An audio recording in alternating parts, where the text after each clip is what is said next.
बिस्मिल्लाहिर्रहमानिर्रहीम। अस्सलाम वालेकुम।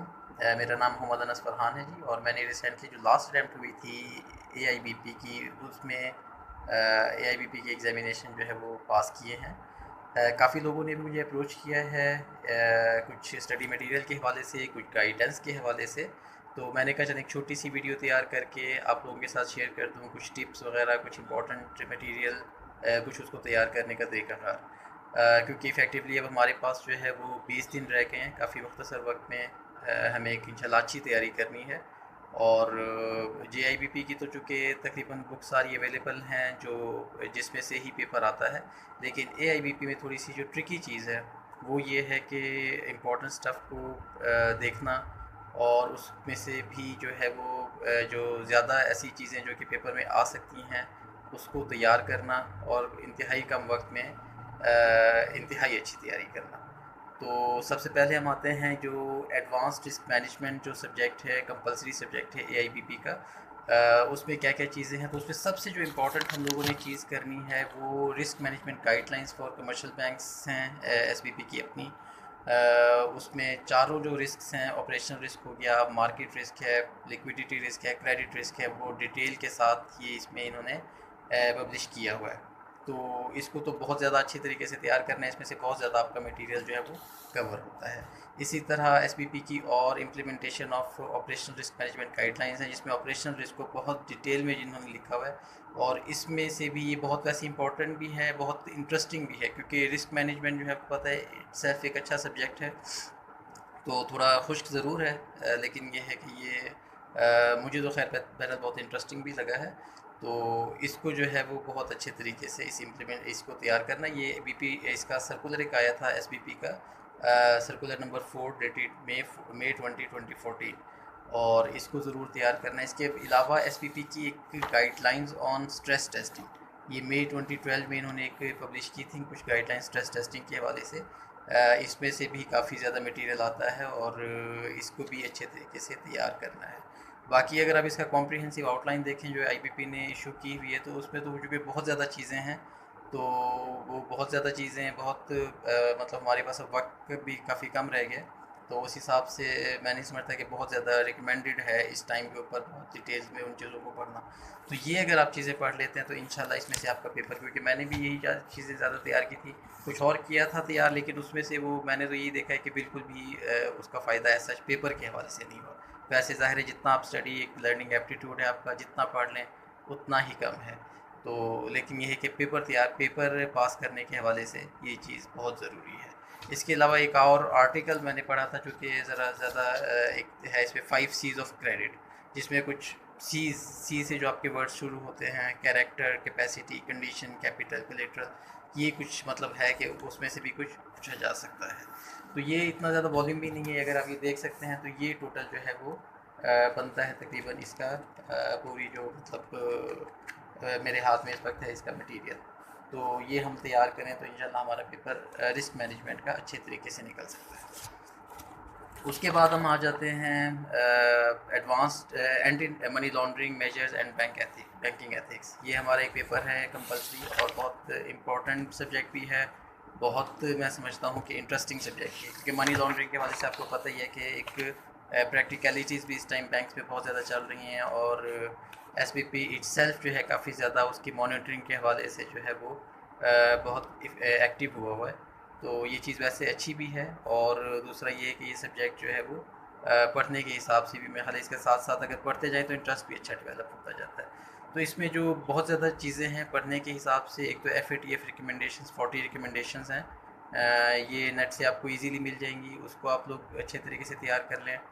उसके बाद जो है वो AML act, anti money laundering act Pakistan में आया था 2010 में, उसको भी पढ़ना ज़रूरी है। उसमें कुछ अमेंडमेंट्स भी बाद में आती थी, लेकिन अमेंडेड जो एक्ट है वो इट सेल्फ अवेलेबल है इंटरनेट पे, एसबीपी की अपनी वेबसाइट पे भी है, और फाइनेंस की वेबसाइट पे भी आपको इजीली मिल जाएगी। उसके बाद इसने एसबीपी ने कुछ इसकी रेगुलेशंस वगैरह दी हुई हैं, AML-CFT रेगुलेशंस जिसको बोलते हैं, ये 18/10/2018 को पब्लिश की थी।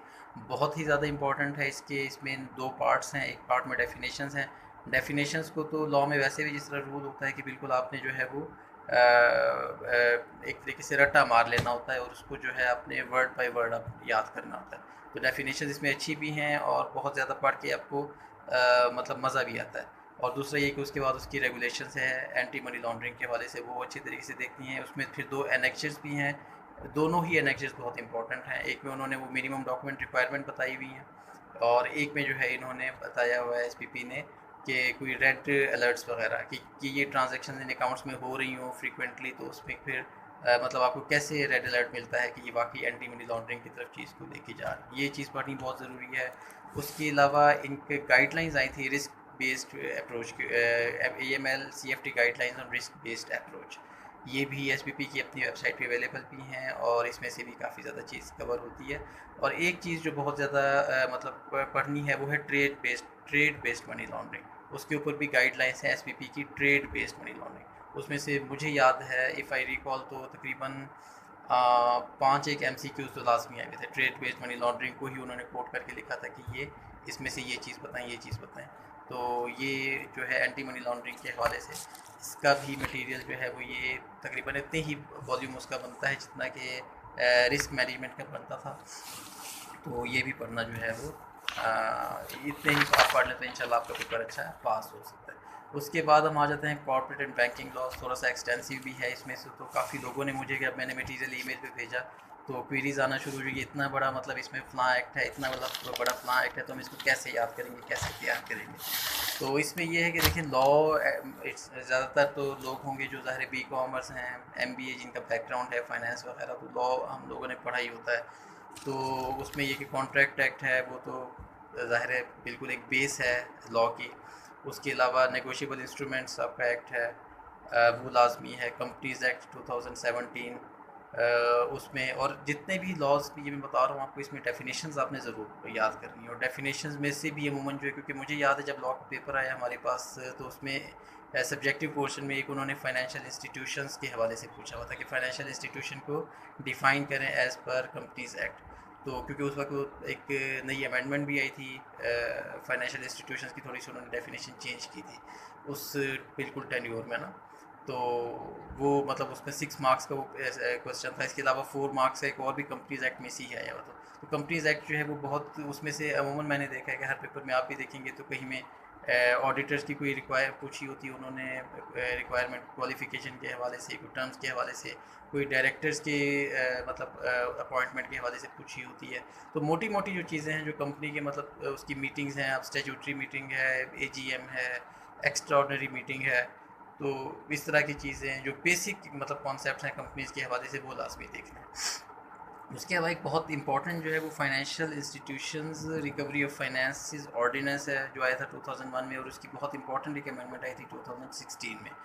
और उसके बाद उसके रूल्स हैं 2018 की, कैसे मतलब रिकवरी ऑफ किसी से आपने रिकवर करना है और उसकी अगर कोई प्रॉपर्टी आपके पास प्लेज हुई हुई है, कोई मॉर्टगेज वगैरह हुई हुई है सॉरी, तो कैसे वो जो है उसको आप रिकवर करेंगे, उसका पूरा एक प्रोसीजर वगैरह वो फॉलो करना है। तो ये रिकवरी ऑफ फाइनेंसेस बहुत इंपॉर्टेंट है। उसके बाद वो ट्रांसफ़र ऑफ प्रॉपर्टी के एक एक्ट है, उसके हवाले से वो कुछ लाजमी आ सकता है उसमें से। तो ये इसमें से हैं चीज़ें जो कि लाजमी तौर पे पढ़ने वाली। फिर भी इसके ज़ाहिर SBB का अपना एक्ट है 1956 का, अभी बैंकिंग कंपनीज ऑर्डिनेंस है 1962 का।